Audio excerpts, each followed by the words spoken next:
আজ বিধানসভা ভোটের প্রস্তুতি বৈঠক, জরুরি বৈঠক জাতীয় নির্বাচন কমিশনের। এসআইআর এর পর ভোটার তালিকা প্রকাশ হতেই তৎপরতা। আজ ভার্চুয়াল বৈঠক, আজ বিধানসভা ভোটের প্রস্তুতি বৈঠক এবং সেই বৈঠকে জরুরি বৈঠকে জাতীয় নির্বাচন কমিশন। এসআইআর এর পর ভোটার তালিকা প্রকাশ হতেই তৎপরতা, আজ ভার্চুয়াল বৈঠক। আমাদের সঙ্গে সরাসরি রয়েছেন প্রতিনিধি প্রীতি। এই বৈঠকে কারা কারা থাকছেন এবং এই বৈঠকে মূলত কি নিয়ে আলোচনা হবে? দেখো, ইতিমধ্যে প্রধান যে চূড়ান্ত তালিকা এবং প্রথম যে চূড়ান্ত তালিকা যা সুপ্রিম কোর্টের নির্দেশের মেনে তা কিন্তু প্রকাশিত হয়েছে 28 তারিখ। ইতিমধ্যে 240 কোম্পানির যে কেন্দ্রীয় বাহিনী তা রাজ্যে আসতে শুরু করেছে। কলকাতাতে 12 কোম্পানি আমরা জানি।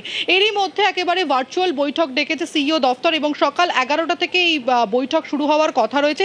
ইতিমধ্যে সংশ্লিষ্ট আধিকারিকরা তারা এসে পৌঁছেছেন এবং যেটা জানা যাচ্ছে যে আসন্ন বিধানসভা নির্বাচনের ডেট ক্ষণ বিশিষ্ট বিষয় নিয়ে কিন্তু এই বৈঠকে আলোচনা হতে শুরু করেছে। এছাড়াও যে বিষয়টা কিন্তু আলোচনা হবে যে এখনো পর্যন্ত যে সাপ্লিমেন্টারি লিস্ট বেরোয়নি, সেই সাপ্লিমেন্টারি লিস্ট বেরোনোর কি প্রসেস থাকবে সেই বিষয়টা কিন্তু জানতে চাওয়া হবে। তোমাকে যদি আমি শিডিউলটা একটু বলে রাখি, সকাল 11টা থেকে 1:30টা পর্যন্ত যে বৈঠক রয়েছে সেখানে সিইও মনোজ আগরওয়াল তিনি উপস্থিত থাকবেন এবং রোল অবজারভাররা, স্পেশাল রোল অবজারভার যারা রয়েছেন 4 জন, তারা উপস্থিত থাকবেন। এছাড়াও আইজি, ডিআইজি, ডিইও এবং এসএসপি লেভেলে যারা অফিসার রয়েছেন তারা কিন্তু এই বৈঠকে উপস্থিত থাকবেন এবং 11টা থেকে 1:30টা পর্যন্ত এই বৈঠক চলবে। তারপরে মাঝখানে ব্রেক থাকবে আধ ঘন্টা, 1:30টা থেকে 2টো এবং 2টো থেকে 5টা পর্যন্ত ফের কিন্তু আইজি, ডিআইজি লেভেলে এবং নোডাল অফিসারদের যে বৈঠক, সেই বৈঠক হবে কমিশনারের সঙ্গে, অর্থাৎ মুখ্য নির্বাচনী আধিকারিক তিনিও কিন্তু সেই বৈঠকে উপস্থিত থাকবেন এবং পুরোটাই কিন্তু ভার্চুয়ালি হবে যেমনটা জানা যাচ্ছে। এবং 5টা থেকে 6টা কিন্তু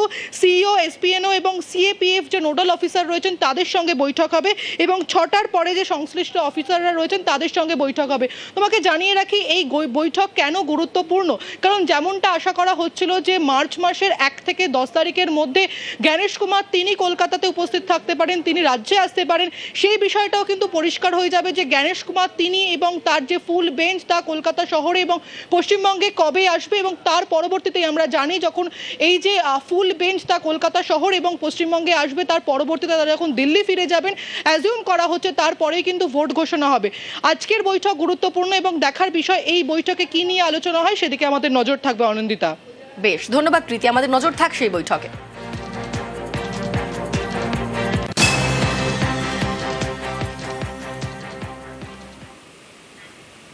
ভোটার লিস্টে বিচারাধীন 60 লক্ষেরও বেশি নাম। এই তালিকায় রয়েছেন মন্ত্রী এবং একাধিক তৃণমূল বিধায়ক।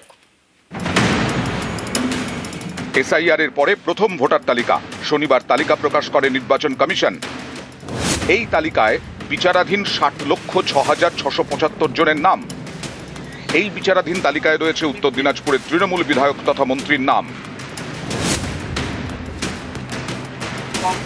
গোয়ালপুকুরের তৃণমূল বিধায়ক গোলাম রাব্বানি রাজ্যের মন্ত্রী, তাঁর নাম ভোটার তালিকায় বিচারাধীন।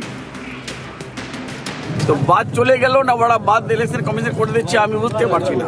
আমার নাম তো উড়ে দিয়েছে ভোটার লিস্ট থেকে। আমি ভিআইপি, আমাদের যারা মন্ত্রী যারা এমএলএ, কিন্তু আমি অবাক হলাম আমার নামটাও সরাই দিয়ে নাই ভোটার লিস্ট। মুর্শিদাবাদের জঙ্গিপুর এখানকার তৃণমূল বিধায়ক জাকির হোসেন, তাঁর নামও বিচারাধীনের তালিকায়। বিচার ব্যবস্থার প্রতি আস্থা আছে। আমার মতো লোককে যদি করতে পারে, একটা মানুষ যাদের পাসপোর্ট আছে, যাদের সার্টিফিকেট আছে, সেই মানুষগুলোকে অন্তত 80% অন্তত নির্বাচন কমিশন ওঠা উচিত ছিল, কিন্তু সেই না করে একটি লোকেরও নাম ওঠায়নি। মুর্শিদাবাদের আরেক বিধায়কের নামও বিচারাধীন। জলঙ্গি বিধানসভা 3 বারের বিধায়ক আব্দুর রাজ্জাক, ভোটার তালিকায় তাঁর নামও বিচারাধীন। 3 বারের আমি এমএলএ, তারপর আমি শিক্ষকতা করেছি, আমি রিটায়ার্ড করেছি 6 বছর। আমার সমস্ত পেপারস এবং পাসপোর্ট, প্যান কার্ড, আধার কার্ড সবটা আমি সাবমিট করেছি। জঘন্য চক্রান্ত। দক্ষিণ দিনাজপুরের কুমারগঞ্জ এখানকার তৃণমূল বিধায়ক তোরাফ হোসেন মণ্ডল, তিনিও ভোটার লিস্টে বিচারাধীন। এর আগে আমাকে এসআইআর এর হিয়ারিং এর টাইমে আমাকে নোটিশ করেছিল। আমি হিয়ারিং এর যেই দিন ছিল সেই দিনে আমি হিয়ারিং এ হাজির হয়েছিলাম। আমার 2002 সালে আমার ভোটার লিস্টের জেরক্স, তারপরে আমার মাধ্যমিকের সার্টিফিকেট, অ্যাডমিট কার্ড, আমার যে পেনশনের যাবতীয় কাগজপত্র জমা দিয়েছি। তারা বলেছিল যে আপনার কোনো সমস্যা নাই, তো এখন দেখতেছি যে সেটা বিচারাধীন হয়ে আছে। তো আমাকে খুব অবাক লাগছে। উত্তর 24 পরগনার আমডাঙ্গার তৃণমূল বিধায়ক রফিকুর রহমান প্রথম ভোটার তালিকায় তাঁর নামও বিচারাধীন বলে দাবি। আমি জাপা যায় না, আমি 3 বারের বিধায়ক, 4 বার বিধানসভায় কন্টেস্ট করেছি, 3 বার পঞ্চায়েতের সদস্য হয়েছি। সে কোশ্চেন তো ইসি কে করবে? আমার নাম আমার ছেলের নাম। পশ্চিম বর্ধমান জেলা পরিষদের স্বাস্থ্য বিভাগের কর্মাধ্যক্ষ মোহাম্মদ আরমান সালানপুর ব্লকের তৃণমূল সভাপতি, তাঁর নাম নিয়ে নিষ্পত্তি হয়নি, বিবেচনাধীন। আমাদের পরিবারের 6 জনের নাম আন্ডার এডুকেশনে আছে। আমাদের নাম 2002-তে ছিল, যেটা খসড়া বেরিয়েছিল SIR হওয়ার পরে, সেই খসড়াতেও নাম ছিল, কিন্তু কালকে আমরা হঠাৎ দেখলাম যে আমাদের নাম বাদ পড়ে গেছে। এবং এইটা সম্পূর্ণভাবে এটা চক্রান্ত, এটা বিজেপি গভর্নমেন্ট ইলেকশন কমিশনকে সামনে রেখে এটা নোংরা খেলা খেলছে। নদিয়া জেলা পরিষদের বিজেপি সদস্য হিরণময়ী সরকার, তাঁর নাম ভোটার তালিকা থেকে বাদ। আমার হাজবেন্ডের নাম আমার ভোটার কার্ডে কুমার নেই, কিন্তু ওনার ভোটার কার্ডে কুমার আছে। আমি একাধিক নথিপত্র নিয়ে গেছিলাম, তারপর তো এখন দেখছি আমার নাম ডিলিট হয়ে গেছে। সবাই জানে যে এটা তৃণমূলের কারসাজি। জলপাইগুড়ির ময়নাগুড়ির বিডিও প্রসেনজিৎ কুণ্ডু আলিপুরদুয়ার বিধানসভা কেন্দ্রের ভোটার, তাঁর নামও বাদ, ভোটার লিস্টে ডিলিটেড। কাগজপত্র ঠিকঠাক দেওয়ার পরেও কাগজের নামটা কেন উঠলো না? অনেকে বলতে পারে কি ব্যাপার, বিডিও সাহেবের নামটা উঠলো না। এখন নির্বাচন কমিশনার যেখানে বসে আছে আর যেসব লোক কাজ করতেছে তারা অভিজ্ঞ লোক কিনা, এটাই হলো কথা। নিউজ 18 বাংলা। ভোটার তালিকায় বিচারাধীন রাজ্যের মন্ত্রী থেকে একাধিক তৃণমূল বিধায়ক, আর এর পেছনে রাজনীতি দেখছে তৃণমূল, যদিও তা মানতে নারাজ বিজেপি।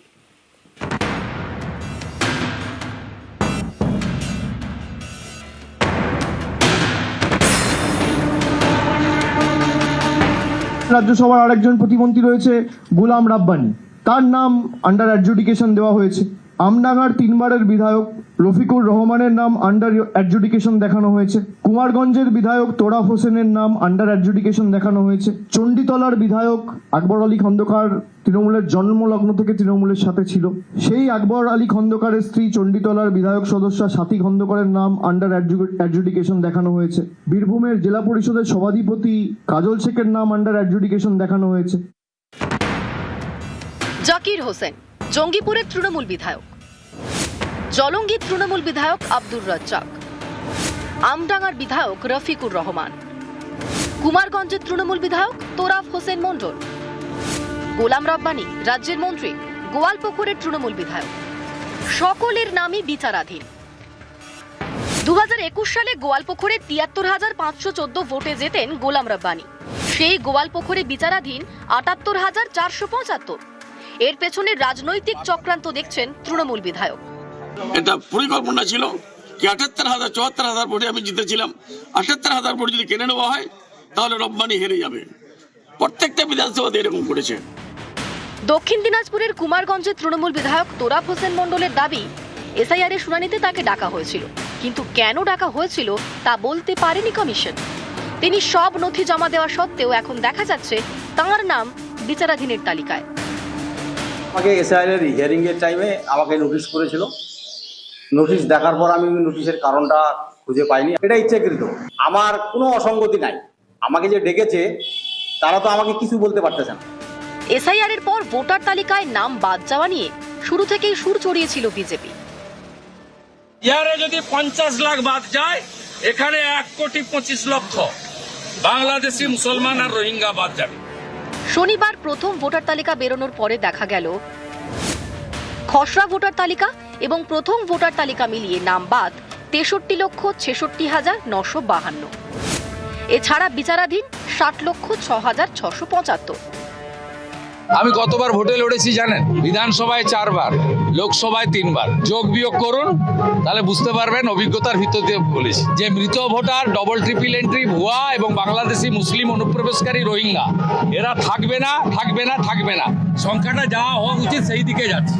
এগুলো বিজেপির অ্যাসাইনমেন্ট পালন করতে গিয়ে এই মেসটা তৈরি করছে ইলেকশন কমিশন। ওই যে প্রথমে বলেছিল 1 কোটি বাদ দিতে হবে, 2 কোটি বাদ দিতে হবে, দিতে পারছে না, কোথায় দেবে? ওই হিয়ারিং এর নোটিশ পাঠিয়ে লজিক্যাল ডিসক্রিপেন্সি বলে এইসব করে মানুষকে হ্যারাস করেছে। তো মানুষ ক্ষিপ্ত হয়ে আছেন, নেক্সট যা সুযোগ আসবে বিজেপির বিরুদ্ধে ভোট দেবেন। নিউজ 18 বাংলা।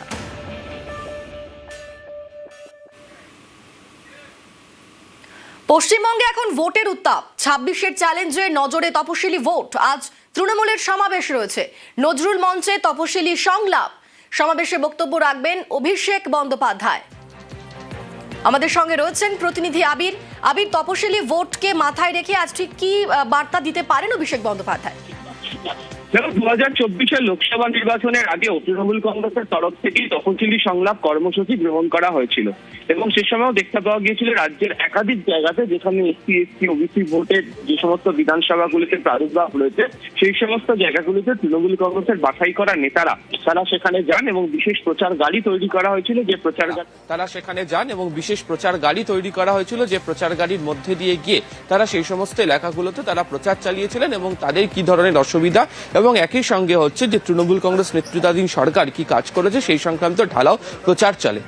2026-এর বিধানসভা নির্বাচনের আগে এই সমস্ত জায়গার যে রাজনৈতিক অঙ্ক এসআইআর এর কারণে বদল হয়েছে এবং গত কয়েক মাস ধরে বিভিন্ন জায়গা থেকে যে সমস্ত ফিডব্যাক তৃণমূল কংগ্রেসের এই সমস্ত নেতারা তারা তুলে নিয়ে এসছেন সেই সমস্ত ফিডব্যাককে সঙ্গে নিয়ে বিধানসভা নির্বাচনের আগে তৃণমূল কংগ্রেস আরও একবার কিভাবে তাদের কাছে গিয়ে পৌঁছবেন সেই সংক্রান্ত বার্তাই আজকে নজরুল মঞ্চের এই সভা থেকে অভিষেক বন্দ্যোপাধ্যায় তিনি দিতে চলেছেন। তুমি জানো যে ইতিমধ্যেই যে মতুয়া সম্প্রদায়ের প্রায় 90% নাম ভোটার তালিকা থেকে বাদ পড়েছে, এই অভিযোগ তুলছে হচ্ছে তৃণমূল কংগ্রেস। একই সঙ্গে গতকালও সাংবাদিক সম্মেলনে অভিষেক বন্দ্যোপাধ্যায়ের বক্তব্য ছিল যে এসসি এসটি ওবিসি যারা রয়েছেন তারা বিজেপিকে ভোট দেয় না এবং সেই কারণে তাদের নাম বেছে বেছে বাদ দেওয়া হচ্ছে। ফলে এই অভিযোগ নিয়ে তৃণমূল সরব হতে শুরু করেছে। ফলে এসআইআর এর কারণের পর তাদের পাশে তৃণমূল কংগ্রেস রয়েছে এই বার্তা পৌঁছে দেওয়ার চেষ্টা। দ্বিতীয়ত জাতীয় রাজনীতির প্রেক্ষাপটেও একাধিক জায়গাতে দেখতে পাওয়া গিয়েছে এমন কতগুলি জায়গাতে এমন ঘটনা ঘটেছে, বিশেষ করে তৃণমূলের অভিযোগ বিজেপি শাসিত রাজ্যগুলিতে তাতে এই সমস্ত সম্প্রদায়ের মানুষজনকে ভীত সন্ত্রস্ত থাকতে হয়েছে। সেই প্রসঙ্গের কথা আরও একবার মনে করিয়ে দিয়ে পুরোদস্তুর প্রচারে নামতে চায় হচ্ছে তৃণমূল। সেই কারণেই হচ্ছে বিধানসভা নির্বাচনের আগে অভিষেক এই সভা করতে চলেছেন, যেখানে প্রায় বাছাই করা 3,500 নেতা কর্মী তারা উপস্থিত থাকবেন এবং এই তপশিলি সংলাপ নিয়ে আরও একবার তাদের কাছে পৌঁছে তৃণমূলই পাশে আছে এই বার্তা দেওয়ার জন্য এই সভার আয়োজন। বেশ, ধন্যবাদ আবির।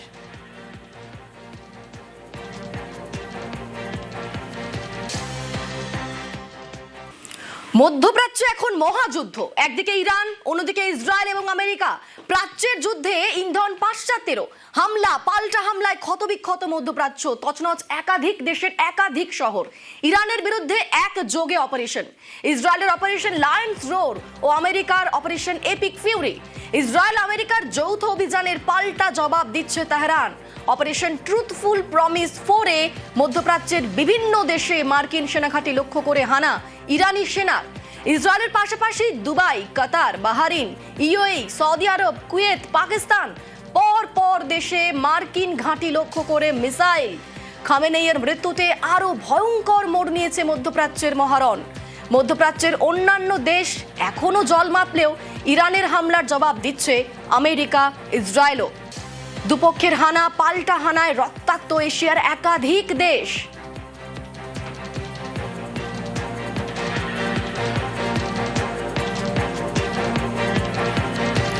এই মুহূর্তে আমাদের সঙ্গে সরাসরি রয়েছেন আন্তর্জাতিক সম্পর্ক বিশেষজ্ঞ সংঘমিত্রা সরকার। আপনাকে নিউজ 18 বাংলায় স্বাগত। এই গোটা বিশ্বে যদি এখন এই যুদ্ধ পরিস্থিতি আরো বাড়তে থাকে, চলতে থাকে, তাহলে তো গোটা বিশ্বের একটা অর্থনৈতিক প্রভাব পড়বেই। ভারতের ওপর এর প্রভাব কতটা পড়তে পারে, এটাই এখন সাধারণ মানুষের মনে, সবার মনে কিন্তু একটাই প্রশ্ন।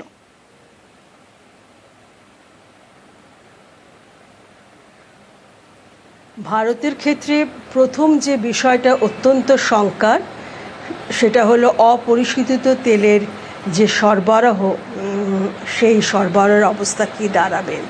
আমাদের আভ্যন্তরীণ যোগানের ক্ষেত্রেও যে এবং গ্যাস, এই দুটো ক্ষেত্রে তো সরাসরি প্রভাব পড়বার আশঙ্কা রয়েছে। আন্তর্জাতিক বাজারে আপনারা নিশ্চয়ই জানেন যে তেলের দাম, অপরিশোধিত তেলের দাম বেড়ে যাচ্ছে এবং তেলের দাম বাড়া মানে যেটা দ্বারা সমগ্র আভ্যন্তরীণ বাজারে এর প্রভাব পড়বে। এটা হলো অর্থনৈতিক বিষয়। আমরা শেয়ার মার্কেটের দিকেও দেখছি যে বেশ সেখানেও তার প্রভাব পড়ছে এবং কোনোটাই আমাদের পক্ষে খুব ভালো দিকে নয়। ভারতের বহু দিনের নির্ভরযোগ্য সম্পর্ক যে কটি দেশের সঙ্গে রয়েছে তার মধ্যে ইরানের আভ্যন্তরীণ পটভূমি যতই পরিবর্তিত হোক না কেন, ভারতের ক্ষেত্রে ইরান ছিল একটি নির্ভরযোগ্য সম্পর্কের নাম। এবং সেক্ষেত্রে এই যে ঘটনাগুলো ঘটলো, এই প্রসঙ্গে আমি বলে রাখি যেভাবে আয়াতুল্লাহ খোমেনির হত্যা হলো তা অত্যন্ত দুর্ভাগ্যজনক এবং সার্বিকভাবে আন্তর্জাতিক নিয়ম নীতির সব কিছুর পরিপন্থী। 1945 সাল থেকে যে সার্বভৌম ভিত্তিক যে আন্তর্জাতিক ব্যবস্থা ছিল, তার সম্পর্কিত প্রথাগুলো ছিল, তাকে সম্পূর্ণ ভেঙে এই আক্রমণ হলো এবং তার প্রতি যে বিদেশিদের আক্রমণ মূলত ইসরায়েল এবং মার্কিনীদের, তা অত্যন্ত নিন্দাজনক।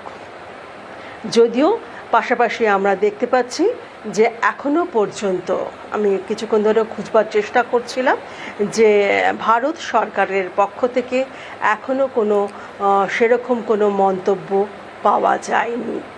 কেন পাওয়া যায়নি সেটা হয়তো সময়ের সঙ্গে সঙ্গে উঠে আসবে। যে বিষয়টা, আরো একটা প্রশ্ন, যে এই যে যুদ্ধ, এই যুদ্ধ কি ইমিডিয়েটলি বন্ধ হওয়ার পথে কোনো লক্ষণ দেখা যাচ্ছে, নাকি এই যুদ্ধ আরো বেশ কিছুদিন ধরে চলবে?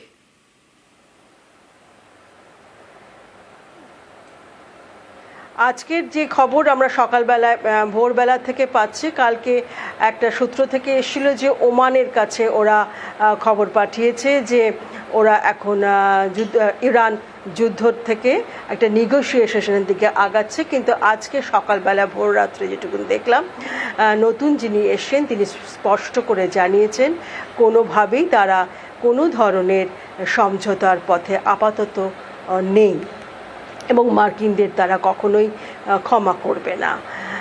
সুতরাং যুদ্ধ সেই হিসাবে মনে হচ্ছে এখনো বেশ কিছুদিন চলবার আশঙ্কা রয়েছে। বেশ, অনেক ধন্যবাদ আপনাকে।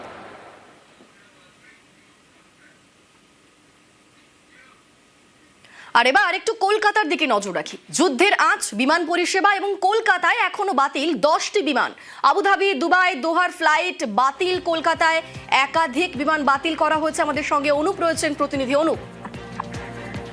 যুদ্ধকালীন যে পরিস্থিতি, একদিকে সেই কারণে কিন্তু কলকাতার ক্ষেত্রে যাওয়া এবং আসার ক্ষেত্রে সব মিলিয়ে 20টি বিমান এখনো বাতিল রয়েছে। গতকাল লক্ষ্য করা গেছিল সারা দেশ জুড়ে প্রায় 446টি বিমান বাতিল হয়েছিল এবং পরবর্তী ক্ষেত্রে আজকেও সেই এফেক্ট পড়বে এমনটা মনে করা হচ্ছে। কারণ ইসরায়েল এবং অন্যদিকে ইরান যুদ্ধ যে পরিস্থিতি, সেই কারণে কিন্তু যে আকাশ ব্যবহার করতে পারছে না, সেই কারণে দোহা থেকে কলকাতা থেকে শুরু করে দুবাই, অন্যদিকে কাতার, সমস্ত ক্ষেত্রে কিন্তু বিমান এইভাবে বাতিল করা হচ্ছে। এখনো পর্যন্ত ভোর রাত থেকে এখনো সকাল পর্যন্ত লক্ষ্য করা যাচ্ছে যাওয়ার ক্ষেত্রে 10টি বিমান এবং আসার ক্ষেত্রে 10টি বিমান ইতিমধ্যে বাতিল করা হয়েছে।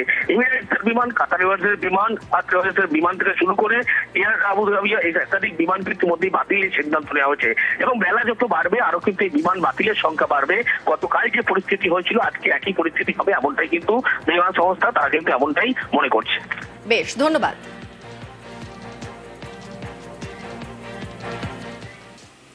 দুবাইয়ে হামলা চালায় ইরান এবং সেই দুবাইয়ে প্রচুর বাঙালি তারা কিন্তু আটকে পড়েছেন ডেবরার 6 জন বাসিন্দা। যুদ্ধের আঁচে জ্বলছে দুবাই। কাজের সূত্রে দুবাই হয়ে উগান্ডা যাওয়ার পথে বিপত্তি। দুবাইয়ে আটকে ডেবরার অযোধ্যাপুরের 6 জন বাসিন্দা। দুবাইয়ে আটকে হলদিয়ারও এক ব্যক্তি। আমার উগান্ডা যাওয়ার ছিল কলকাতা থেকে দুবাই থ্রু দিয়ে, দুবাই ইন ট্রানজিট ছিল। ওই মুহূর্তে ইনসিডেন্টটা ঘটে, সব ফ্লাইট ক্যান্সেল হয়ে যায়।